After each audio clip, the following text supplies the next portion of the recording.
Hello students, now let us try to understand sunrise and sunset hour angles. Okay,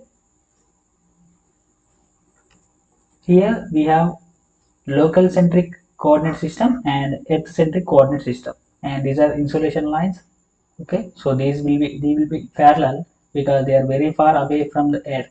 Okay, so because sun is very far away from the earth, so insolation line onto horizontal plane as well as earth centric plane will be considered as parallel.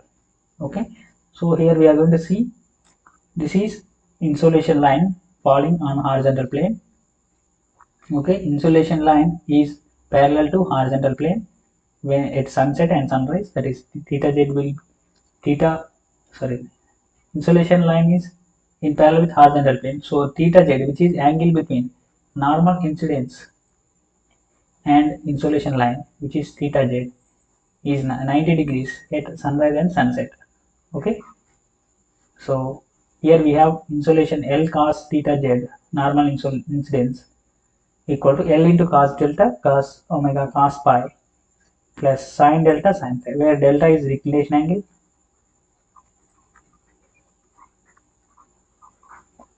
pi is latitude,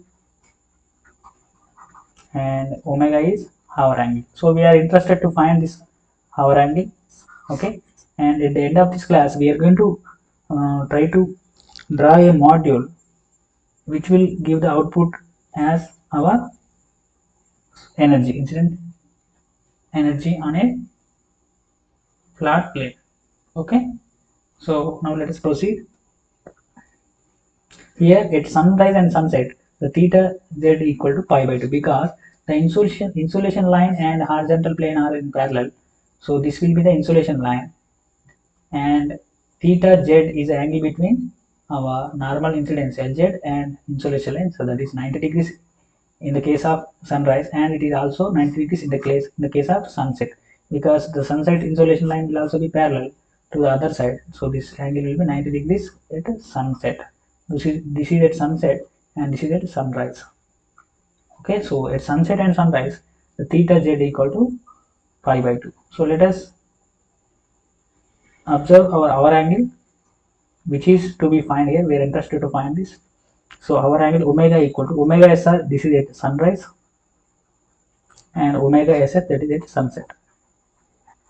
Okay, so the magnitude of sunset and sunrise both are equal, but it is negative because to the meridian line here, the omega is positive to the eastern side and negative to the western side. Okay, so that's why our sunset value is negative because sunset happens to the left of meridian line and sunrise happens to the east. So sunrise equal to minus of omega ss actually. So the magnitude of omega ss and omega s are same. Now let us substitute theta z equal to 90 here. Okay, so that will become 0. L cos 90 will be 0, and then this entire expression will become 0. And if you rearrange this, that will be cos delta cos omega r sr cos pi equal to, I am bringing the sin delta sin pi to the other side, that will be minus sin delta sin pi. So I am keeping cos omega sr here.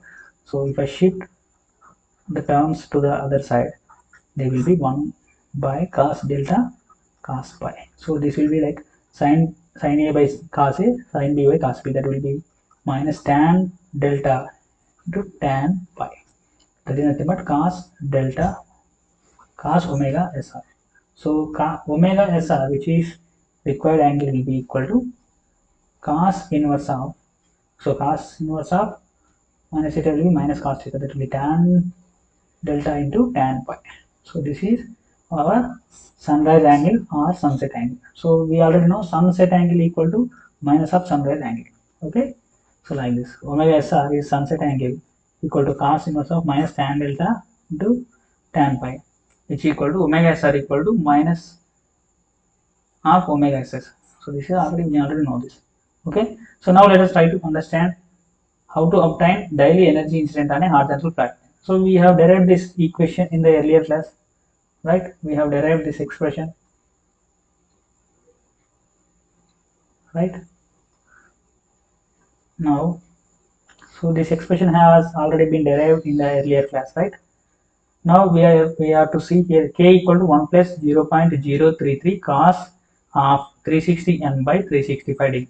365 where n is year of the day number. For January 1st it is 1, for December 31st it is 365. So if we can find the n value, we can find the k value, right? And we can also find the declination also. So based on the day of the year, we can also find the declination angle. So by finding the value of n, we can find k and we can also find delta.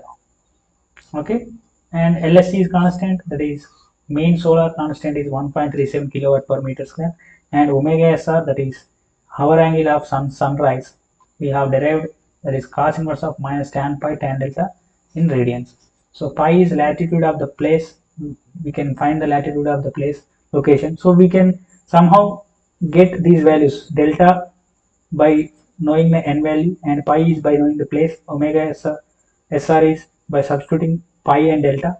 Okay, so if these two are known, so omega SR can be known, LSC is constant, and if we can know n, we can find the k. So by finding all these values here, we can find a energy incident on a horizontal flat plane. Okay, so if I know day number n, I can know the delta declination angle and k value. Okay, if I know the n value, I can substitute the n value here and I can find k and I can find the declination based on the day number. And if I know the latitude pi, so I can give these as inputs to the above expression for h naught, and this is above expression for h naught equation.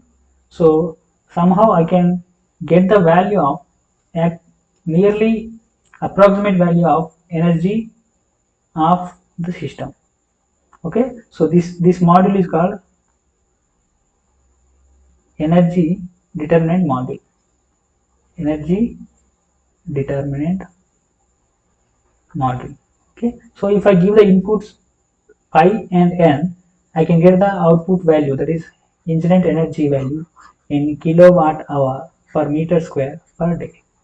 Okay, so this is like nothing but an algorithm to find the incident solar energy at a particular place based on its longitude and its day number.